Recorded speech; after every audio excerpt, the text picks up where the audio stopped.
नमस्कार, मी ॲडव्होकेट किरण पाटील. माझ्या चॅनलमध्ये तुमचं स्वागत आहे. आजचा विषय जो आपण निवडलेला आहे तो लिव्ह इन लायसन्स ॲग्रीमेंटच्या संदर्भात निवडलेला आहे.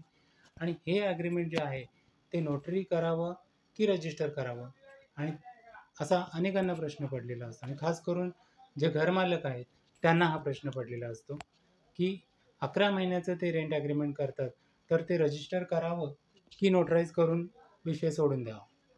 तर त्याच्यामध्ये आज मी कायदेशीर बाजू जी आहे ती सांगण्याचा प्रयत्न करणार आहे. तर याच्यामध्ये कायदा काय सांगतो? कायदा ह्याच्यामध्ये 2 प्रकारचा आहे. एक रजिस्ट्रेशन ॲक्ट आहे आणि दुसरा महाराष्ट्र रेंट कंट्रोल ॲक्ट आहे. रजिस्ट्रेशन ॲक्ट काय सांगतो की सेक्शन 17 जो आहे रजिस्ट्रेशन ॲक्टमधला, त्याच्यामध्ये documents which are compulsorily registrable त्याची यादी त्याच्यामध्ये दिलेली आहे. आणि सेक्शन 18मध्ये documents which are optional for registration त्याची यादी त्याच्यामध्ये दिलेली आहे. तर रेंट ॲग्रीमेंट जे आहे किंवा लीज ॲग्रीमेंट आहे ते 11 महिन्यापर्यंत जर ॲग्रीमेंट असेल तर ते ऑप्शनल रजिस्ट्रेशनमध्ये टाकण्यात आलेलं आहे रजिस्ट्रेशन ॲक्टमध्ये सेक्शन 18नुसार. आणि हा रजिस्ट्रेशन जो ॲक्ट आहे तो सेंट्रल ॲक्ट आहे, म्हणजे सेंट्रल गव्हर्नमेंटने केलेला ॲक्ट आहे. आणि महाराष्ट्र रेंट कंट्रोल ॲक्ट काय आहे तर तो स्टेट गव्हर्नमेंटने, म्हणजे महाराष्ट्र स्टेट गव्हर्नमेंटने तो पारित केलेला ॲक्ट आहे. तर याच्यामध्ये महाराष्ट्र रेंट कंट्रोल ॲक्ट असं सांगतो, त्याच्यामध्ये जर आपण सेक्शन 55 बघितला तर कुठल्याही प्रकारचं लिव्ह इन लायसन्स ॲग्रीमेंट कुठल्याही कालावधीकरता असेल, म्हणजे इन्क्लुडिंग 11 मंथ्स जर असेल तर ते कंपल्सरी रजिस्टर्ड केलंच पाहिजे.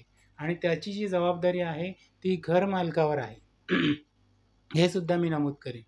आणि जर का घरमालक अशा प्रकारे 11 महिन्याचं जे लिव्ह इन लायसन्स ॲग्रीमेंट आहे ते रजिस्टर करत नसेल किंवा केलं नसेल, तर उद्या काही डिस्प्यूट झाला जो भाडोत्री आहे आणि घरमालक याच्यामध्ये, आणि तो जर वाद कोर्टामध्ये गेला, तर अशा वेळी जो भाडोत्री आहे त्याने जी काही भूमिका मांडलेली असेल किंवा त्याचं जे प्लीडिंग असेल आणि त्याचे जे पुरावे असतील ते प्रायमा फेसी ग्राह्य धरले जातील, जर अदरवाईज मालक काही प्रूव्ह करू शकला नाही तर. आणि दुसरी गोष्ट अशी आहे की हे जे रजिस्ट्रेशन आहे ते जर मालकाने लिव्ह इन लायसन्सचं रजिस्ट्रेशन 11 महिन्याचं का असेना पण ते रजिस्टर केलं नसेल तर मालकाला याच्यामध्ये 3 महिन्यापर्यंत कैद होऊ शकते. त्याचवेळी 5,000चा दंड देखील होऊ शकतो किंवा दोन्हीसुद्धा त्याला दोन्ही प्रकारची शिक्षा आणि दंड अशा प्रकारे होऊ शकतं.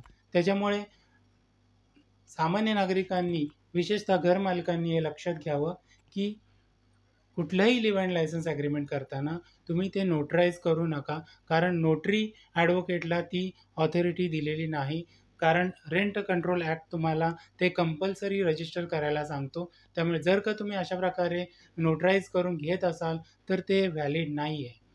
त्यामुळे याची दक्षता घरमालकांनी जरूर घ्यावी. आणि हे जे काही मी तुम्हाला त्या बाबतीत जी कायदेशीर बाजू समजावून सांगितली असेल ती तुम्ही त्याचा गांभीर्याने विचार करावा. आणि यापुढे कुठलंही तुम्ही 11 मंथचं जरी ॲग्रीमेंट असेल तरी ते जरूर रजिस्टर करावं. आणि माझा हा व्हिडिओ जर का तुम्हाला फायदेशीर वाटला असेल तर लाईक करा आणि सबस्क्राईब करा.